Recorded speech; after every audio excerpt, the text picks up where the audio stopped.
I can't guarantee you that anybody's going to look at any of the attachments. Which means if you want it to count, you better figure out how to say it in the 300-word response. Because, of course, if you would imagine, if people do attachments, right, some people, you know, they want to send in War and Peace, right? Well, I can tell you right now, no one's going to look at that, right? Just no one's going to look. Well, my experience in these competitions is when you submit all this supplementary material, most of it never gets looked at. And you can't count on any of it getting looked at.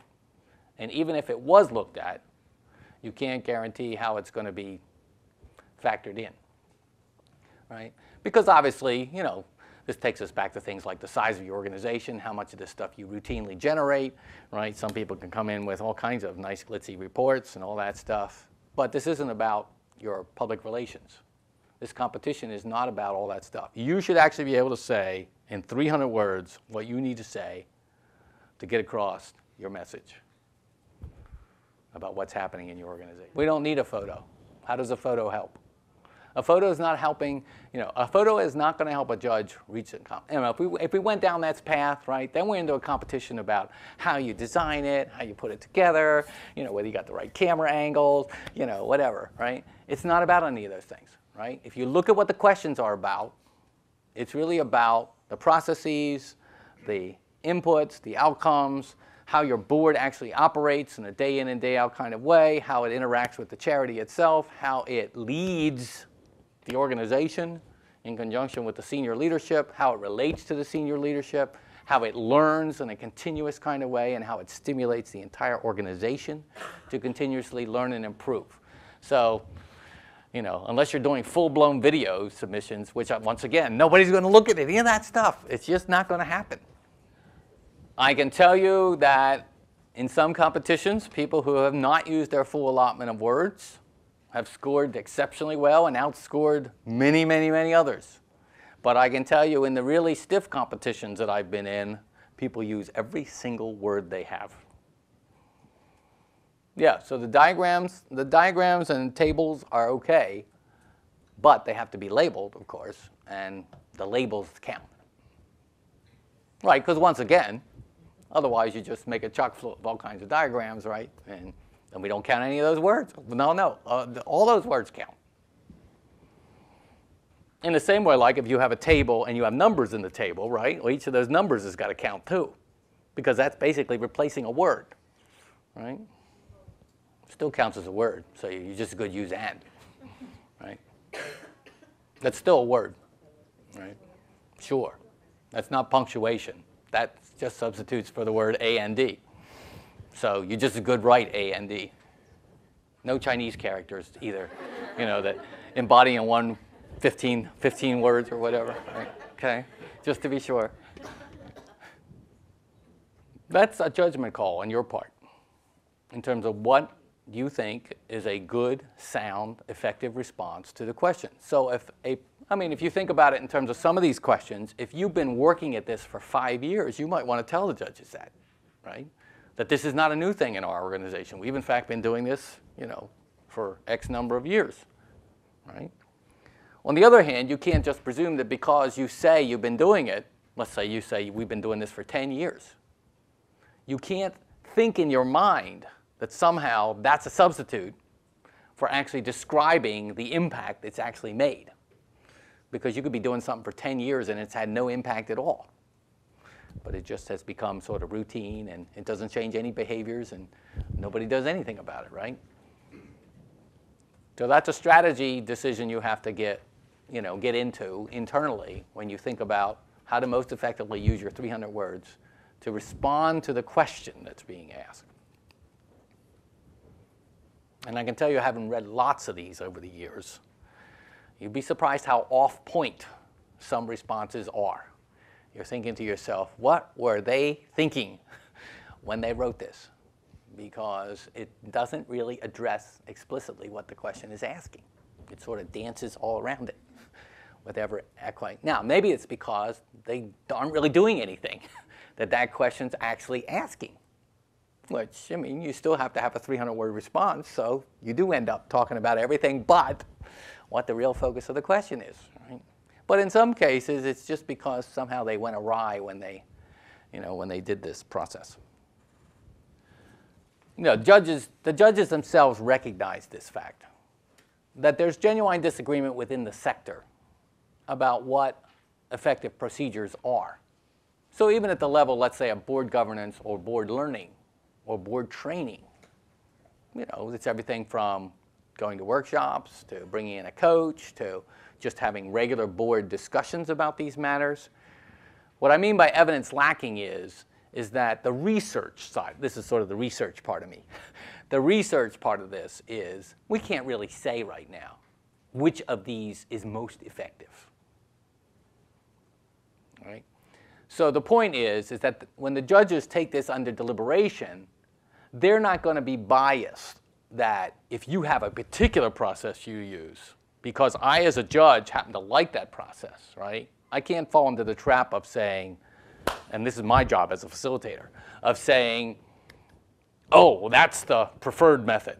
That really is the best way for boards to do this.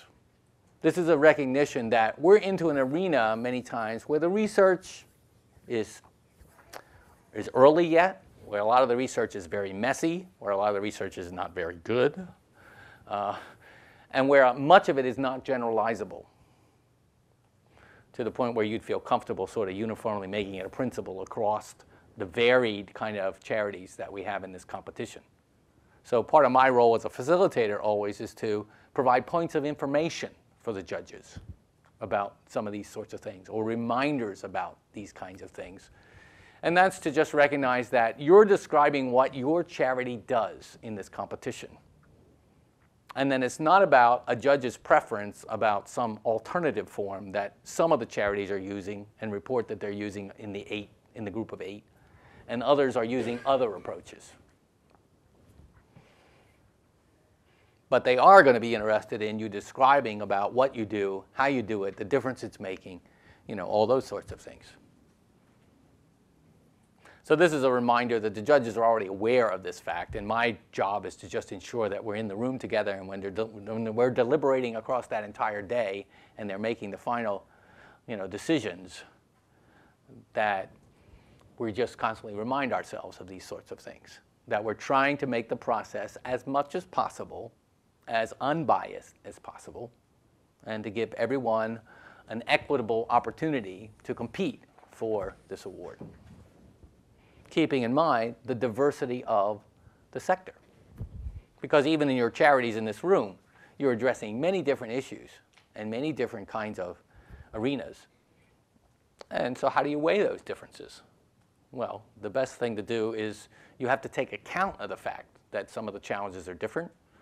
Some of the trajectories are different, some of the degrees of support. Sometimes you're actually a charity focused on something that is unpopular at the level of the public, but you should not be penalized in any way for the fact that that's what you do. And in fact, maybe that has to be considered by the judges in some manner that's related to, once again, what the competition is about, right? The competition is about governance. It's not about effectiveness as a nonprofit.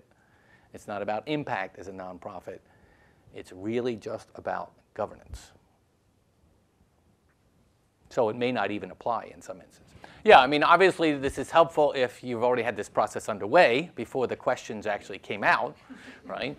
But even if that's not the case, we'll get to that. But let's say it was the case. You've already made an internal decision about something you're going to do, and you just tell us, in January of 2012, we decided to do X, And in that case, what we're then assuming, if that's your opening sentence, let's say, something of that nature, in your 300-word response, what the judges then will assume, based upon how you started there, is that prior to that you didn't do anything related to this question.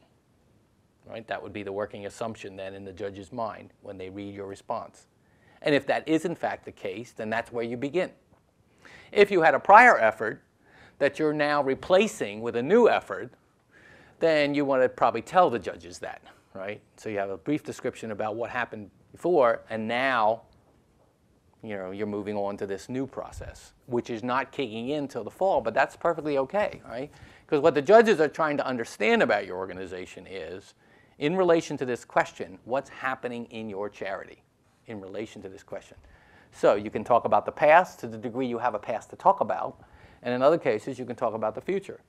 Well, let's say you didn't start this process until the summer, and you decided in August you're going to do this, right? Or in July, you made this decision. Right?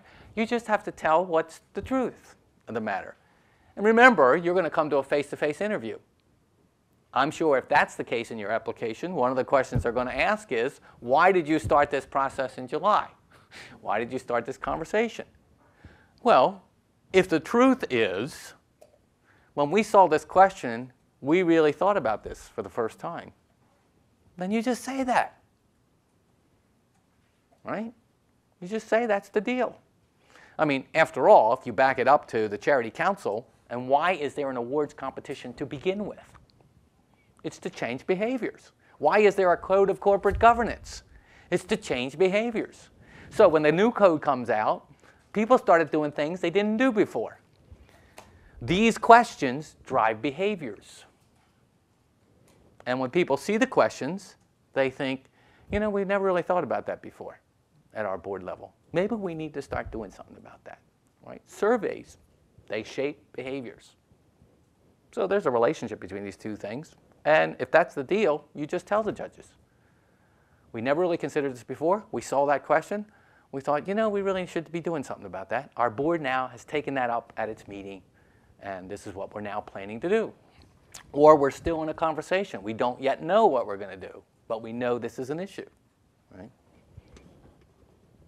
This is the point where you just tell it like it is, but you tell it well. You tell it nicely. You tell it concisely. You tell it powerfully. You maximize the positives of what you can say about it.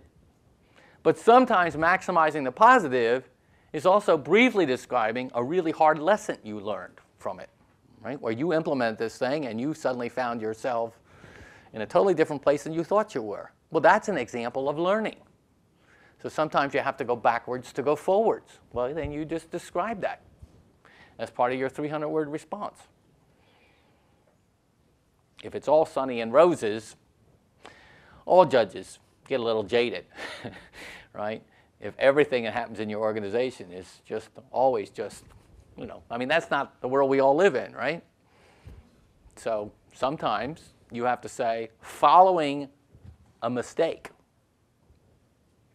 or following some error at the level of the board or the charity, the board did X. Because what they're looking for is evidence of learning, evidence of putting in place systems, processes, procedures that actually move the organization forward. Because that's what good governance is about. Good governance is not about us all the time being happy. Good governance is about sometimes asking the hard questions, taking a tough look at things internally within the organization or externally in the environment and changing your whole mission. Some of you have gone through that. You've gone through a mission change in your organization. Well, somewhere in one of these 7 questions, you probably want to highlight that because it's an example of organizational learning. The strong preference is the CEO and the board chair.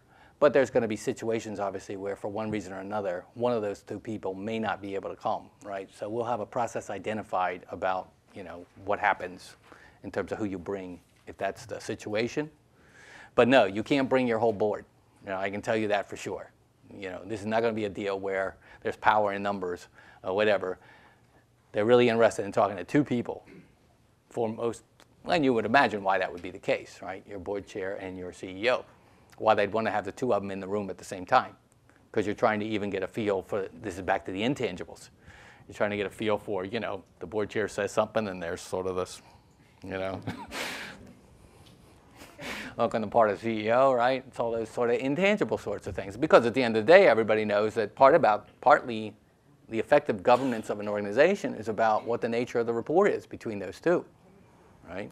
Which doesn't mean they have to agree with each other on everything, right? But there has to be, you know, we call it chemistry, or there has to be a certain kind of relationship that within an hour's time, given the kind of questions that these judges are going to be asking, yeah, I think, you know, they'll surface, if there's any issues there, they'll sort of get a glimmer of that in this process.